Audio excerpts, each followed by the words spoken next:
नमस्कार दोस्तों, आप सभी का स्वागत है स्टडी जी के ऑनलाइन प्लेटफॉर्म में। आज हम लोग यूपी बीएड प्रवेश परीक्षा 2023 का जो कि 15 जून को हुआ था, प्रथम प्रश्न पत्र में हिंदी के क्वेश्चन देखेंगे और आप लोग अपना क्वेश्चन का आंसर मिला सकते हैं। और क्वेश्चन जो इससे कुछ अलग आया हुआ तो आप कमेंट भी कर सकते हैं। तो आइए स्टार्ट करते हैं। पहला क्वेश्चन ये आपके प्रश्न पत्र में आया होगा कि कोई किस प्रकार का सर्वनाम है। तो कोई जो है वे अनिश्चयवाचक सर्वनाम है। जो प्रश्नों का क्रम है वे अलग अलग सीरीज के अकॉर्डिंग था, तो आप लोग समझ सकते हैं इस चीज़ को। क्वेश्चन सेकंड था कि जीवन ही दुख की कथा, जीवन ही दुख की कथा किसकी पंक्ति है। तो ये पंक्ति जो थी वे निराला जी की थी। अगला क्वेश्चन था कि से कारक चिन्ह करण कारक के अलावा किस कारक से संबंधित है। तो से जो कारक चिन्ह था वे करण कारक के अलावा अपादान कारक से संबंधित था। ये क्वेश्चन में पूछा गया था कि शाखा मृग का प्रवाची क्या होगा। तो शाखा मृग का जो प्रवाची होगा वे होगा वानर। नेक्स्ट क्वेश्चन पूछा गया था कि नेता का स्त्रीलिंग क्या होगा। तो नेता का स्त्रीलिंग जो होगा वे होगा नेत्री। यथाशक्ति में समास कौन सा है, ये होगा अव्ययी भाव समास। नेक्स्ट क्वेश्चन ये पूछा गया था कि नमक मिर्च लगाना मुहावरे का क्या अर्थ है। तो इसका अर्थ होता है किसी बात को बढ़ा चढ़ाकर प्रस्तुत करना है या बताना। क्वेश्चन में ये पूछा गया था कि अज्ञ का शब्द का अर्थ बताना था। तो जो कुछ न जानता हो उसे ही अज्ञ कहते हैं। इसके अलावा भानु का संधि पूछा गया था। तो भानु का संधि जो होगा भानु प्लस उदय होगा। अगले क्वेश्चन तब देख लेते हैं। ये क्वेश्चन भी था कि फ का उच्चारण स्थान क्या है। तो फ का उच्चारण स्थान ओष्ठ है। निगुण का संधि पूछा गया था। तो आपके ऑप्शन में शायद ये या कोई भी दिया हो, तो दोनों ही राइट है, आंसर हो जाएगा। इसके अलावा अंतस्थ व्यंजन पूछा गया था। तो अंतस्थ व्यंजन कितने प्रकार के होते हैं। य र ल व ये अंतस्थ व्यंजन हैं जो कि 4 होते हैं।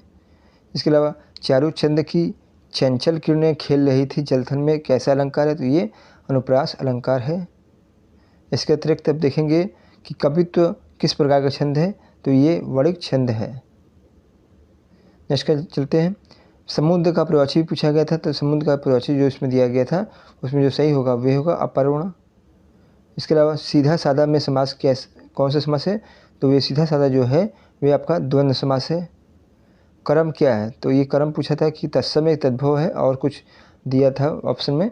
तो कर्म जो है वे तद्भव है। नेक्स्ट था कि भगवत गीता महाभारत के किस पर्व का अंग है। तो वे भीष्म पर्व का अंग है। नेक्स्ट क्वेश्चन देख लेते हैं। पूछा गया था कि ऑप्शन दिया था कि दोहा, सोठा, इंद्रव्रज और चौपाई में कौन सा मात्रिक छंद नहीं है। तो ये इंद्रव्रज जो है मात्रिक छंद नहीं है। इसके अलावा आपसे ये क्वेश्चन भी पूछा गया था कि जो शब्द 2 या 2 से अधिक शब्दों के योग से बना हुआ कहलाता है तो इसे वाक्य कहा जाता है। अद समात्रिक छंद भी पूछा गया था। ऑप्शन दिया था सवेया, रोला, सोठा, छप्पय। तो इसमें जो सोठा है वे आपका अध सममात्रिक छंद है। द्वंद्व की परिभाषा भी पूछा गया था।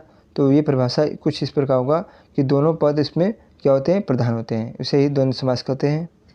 जो मांस खाता है पूछा गया था। तो वे होगा सामिस।